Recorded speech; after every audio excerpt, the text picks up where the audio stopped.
Vietnam pizza. Uy, tinutupi.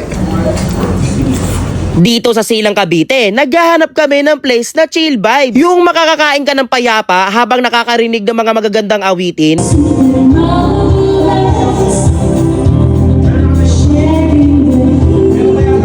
Tapos sa mga pagkain, naghahanap din kami ng bago sa panlasa namin. Yung bihira lang namin matitikman. Sa paghahanap nga namin, dito kami napadpad sa Hidden Vietnam. Sakto, lahat ng hinahanap namin nandito. Habang nasa biyahe kasi kami, nakita namin itong kainan na nagsiserve ng mga Vietnamese food. At pansin din namin na dito sa Silang Cavite, sila lang ang nag-o-offer ng mga Vietnamese food. At ang isa nga sa natikman ko dito itong sikat na Vietnamese noodle soup. Ito yung may beef o chicken, tapos may herbs at noodles. Unang higop ko pa lang sa sabaw, ramdam na agad yung linamnam pero hindi siya sobrang mabigat. Ang gusto ko dito, fresh yung lasa dahil sa herbs at may balance yung alat at tamis. Ito naman ang banh mi, para siyang sandwich pero may Vietnamese twist. Usually may laman itong meat, gulay at sara at sauce. Ang nagustuhan ko dito ay yung combination ng crispy bread at malinamnam na feeling. Medyo simple tingnan pero ang daming lasa kapag kinain mo. Natikman ko rin ang fresh spring rolls. Ito yung may gulay, herbs, minsan shrimp o meat. Honestly, medyo bago siya sa panlasa ko dahil mas fresh at light kumpara sa nakasanayan natin. Pero kapag isinawsaw mo sa sauce, mas lumalabas yung flavor. Pansin ko sa Vietnamese food, mas gumagamit sila ng fresh ingredients at herbs, kaya iba talaga yung lasa kumpara sa ibang Asian cuisine. Hindi siya sobrang mamantika at parang mas magaan kainin. Iilan lang yan sa mga pwede mo pang matikman dito sa Hidden Vietnam. Eto nga pala ang menu nila. Post nyo na lang itong video para makita nyo ang mga presyo. Kaya sa mga gustong makatikim na mga Vietnamese food, puntahan na ang Hidden Vietnam Silang branch. Nasa Google Map lang sila para mas madaling puntahan. At ito naman ang kanilang FB page. Good evening po.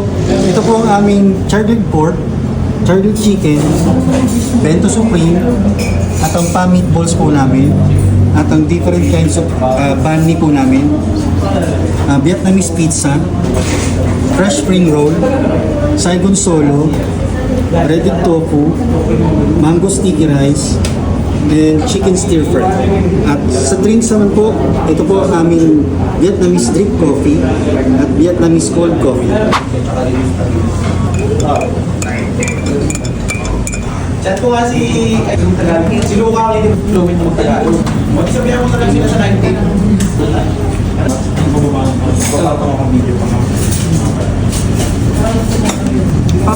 Ito naman yung tikman natin guys, yung kanilang noodles. You know, may mga meatballs, idol. Uy. Non, Anong lasa to? sa pong meatballs Ito yung ano yun, noodles ng Vietnam. Mismo tol. Yung kakapal, ano?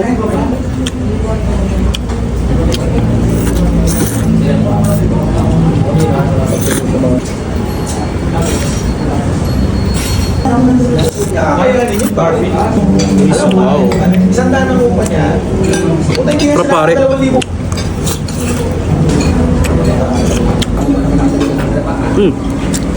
Total, pag medyo naumay ka, pwede mo bigyan ng lemon. Lemon.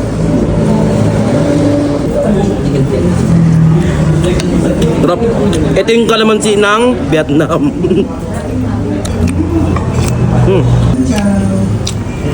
Ito naman guys, yung kanilang Vietnam pizza. First time lang pala makakatikim na ito, no? Paano ba ito kainin? Ginaganto daw, idol. Uy, tinutupi. Tinutupi, idol. Feeling shawarma yarn. Tapos, ilalabas mo ng pagganiri ba? Ilalabas mo siya ng pagganto. Ayan. Itlog siya, no? Parang mas masarap to yung ulam. Ano, pizza ba talaga to? Tikman natin, idol.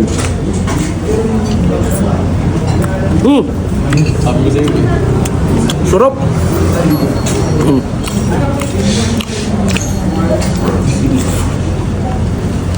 Sarap man. Man, punas natin man. Punas natin. Nakapunas pa. Ito naman yung breaded tofu, idol. Breaded tofu. Yes. Ito yung sauce.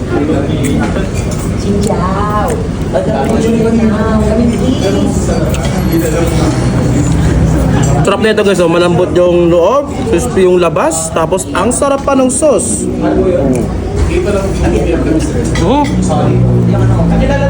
Ito naman guys yung ano, fresh spring roll. Tikman natin man. Sasaw-saw natin sa kanyang sauce.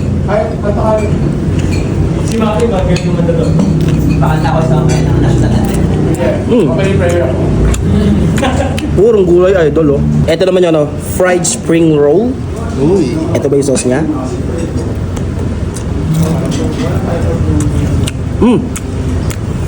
Sarap ng fried, ah. Anong sauce to? Tikman natin. Suka yata yan. Ito, siguro para to dito. Itong fresh para to dito. Ito, peanut sauce ata to eh. Siguro. Tsaka ko ba dahil ka na Pwede ka magsunod ng ganito, ayun, oh. May sinasabi si Boss M sa akin kanina eh. Ano yan?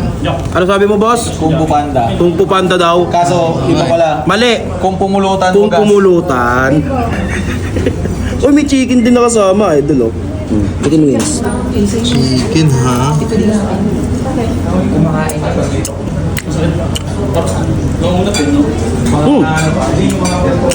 Okay. Laki, idol, oh. Pag naubos mo to, siguradong busog ka hanggang kinabukasan, idol. Yun. Oh.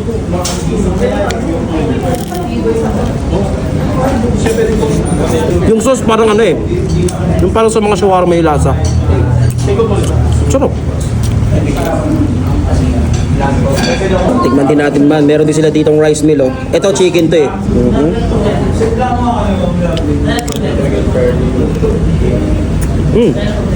Masarap.